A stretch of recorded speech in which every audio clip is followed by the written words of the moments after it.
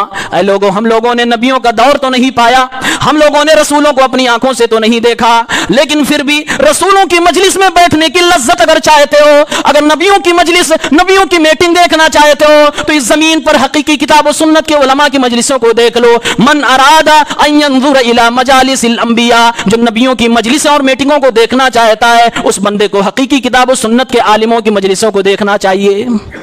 ابن تیمیہ رحمہ اللہ ایک بہت بہترین جملہ فرماتے ہیں، المنصب والولایت لا يجعل من ليس عالما مجتہدا عالما مجتہدا۔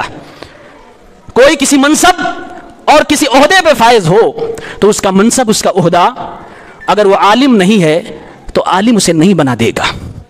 وَإِن كَانَ الْكَلَامُ فِي الْعِلْمِ وَالدِّينِ بِالْوِلَایَاتِ وَالْمَنْصَبِ، اگر عہدہ اور اسٹیٹس کی بنیاد پر دین میں بولنے اور فتویٰ بازی کرنے کا اختیار ہوتا، لَكَانَ الْخَلِيفَةُ وَالسُّلْطَانُ أَحَقُّ بِالْكَلَامِ فِي الْعِلْمِ وَالدِّينِ، تو جو مسلمانوں کا بادشاہ ہوتا ہے، جو مسلمانوں کا خلیفہ ہوتا ہے، جو مسلمانوں کا سلطان ہوتا ہے، وہ تو بدرجہ اولا حق رکھتا ہے کہ دین میں فتوی بازی کرے، لیکن کبھی بھی کسی خلیفہ اور کسی سلطان نے فتوی بازی نہیں کی ہے۔ جو فتوی کے اہل ہوتے تھے اسی کے سپرد وہ کیا جاتا تھا۔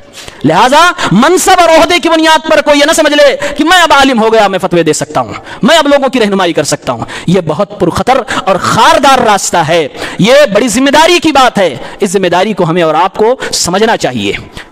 تو صحیح رہنمائی اور علماء کرام کے تعلق سے بہترین اور صحیح کانسیپٹ کیا ہے، صحیح نظریہ کیا ہے؟ وہ یہ کہ ہمیں کسی ایک کو پکڑ کر چپک نہیں جانا ہے۔ اس کو تقلید جامد کہتے ہیں، تعصب والی تقلید کہتے ہیں۔ اس سے ہمیں اور آپ کو بچنا ہے، یہ بھی غلط ہے۔ اور جو لوگ کہتے ہیں علماء سے دور رہو، مولویوں کے چکر میں نہ پڑو، خود ہی لاؤ کتاب، خود ہی لاؤ بخاری اٹھاتے ہیں پڑھنا شروع کر دیتے ہیں، ایسے لوگ بھی گمراہ ہیں۔ ایسا بھی ہمیں نہیں کرنا ہے، بلکہ کتاب و سنت کی روشنی میں ہمیں علماء کرام سے علم سیکھنا ہے، دین سیکھنا ہے، ان کی رہنمائی میں رہنا ہے، اور اس طریقے سے ہمیں اور آپ کو اپنی زندگی گزارنی ہے۔ اس کی دلیل آپ کو جو یہ نظریہ میں نے پیش کیا ہے، اس نظریے کے پیچھے بھی کتاب و سنت کی دلیل ہے۔ صحیح بخاری کتاب الامارہ حدیث نمبر 1850، اللہ کے نبی صلی اللہ علیہ وسلم نے کچھ صحابہ کرام کو ایک جنگ میں بھیجا۔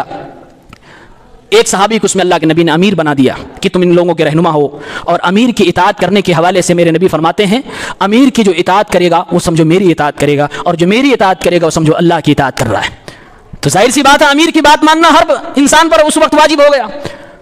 اب اس امیر شخص نے راستے میں ایک جگہ کہا لاؤ لکڑیاں جمع کرو، آگ لگاؤ۔ ایک گھڑے میں آگ لگائی گئی، کہا تم سب کے سب لوگ اس میں کود جاؤ۔ اب وہاں لوگ دو حصے میں بٹ گئے۔ کچھ لوگوں نے کہا ہم تو اللہ کے نبی صلی اللہ علیہ وسلم کے ہاتھ پہ بیعت اسی لیے کیے تھے، اسلام اسی لیے قبول کیے تھے کہ ہم جہنم کی آگ سے بچ سکیں، آگ سے بھاگنے کے لیے اسلام کے دامن میں آئے ہیں، اور آپ کہہ رہے ہو کہ آگ میں کود جاؤ، ہم تو نہیں کود سکتے۔ کچھ لوگوں نے کہا ان کی بات مان لینی چاہیے۔ واپسی میں اللہ کے نبی صلی اللہ علیہ وسلم کے سامنے یہ مقدمہ رکھا گیا۔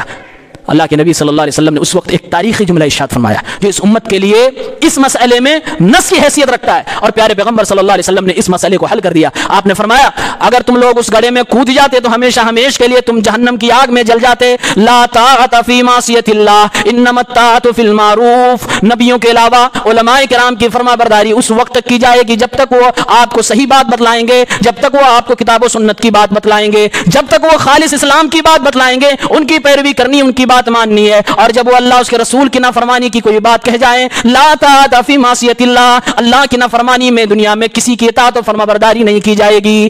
دنیا میں اگر آنکھ بند کر کے کسی کی فرما برداری کی جاتی ہے تو آمینہ کا لال محمد الرسول اللہ صلی اللہ علیہ وسلم ہے، ورنہ ان کے بعد اس امت میں کوئی بھی ایسا انسان نہیں ہے جس کے پیچھے ہو بہو ہم چل سکیں، جس کی آنکھ بند کے پیروی کر سکیں، بلکہ اس کی بات کو لیا بھی جا سکتا ہے، چھوڑا بھی جا سکتا ہے۔ جیسا کہ حضرت ابو بکر صدیق جب خلیفہ بن گئے تو لوگوں سے کہا اطیعونی ما اطاعت اللہ، جب تک میں اللہ کی اطاعت کروں، جب تک میں اللہ کے رسول صلی اللہ علیہ وسلم کی پیروی کروں، لوگوں میری پیروی کرنا، میری فرما برداری کرنا، میری بات کو ماننا۔ فَإِذَا عَصَيْتُ اللَّهَ فَلَا طَاعَةَ لِي عَلَيْكُمْ، جس دن میں نے اللہ اس کے رسول کے حکم کی خلاف ورزی کر دی، اے میری امت کے لوگوں، اے میری رعایا کے لوگوں، اے میرے ساتھیوں، اس وقت تمہارے اوپر میری فرما برداری میں تھی، میری اطاعت کوئی فرض نہیں ہوگی گرچہ میں خلیفہ ہوں۔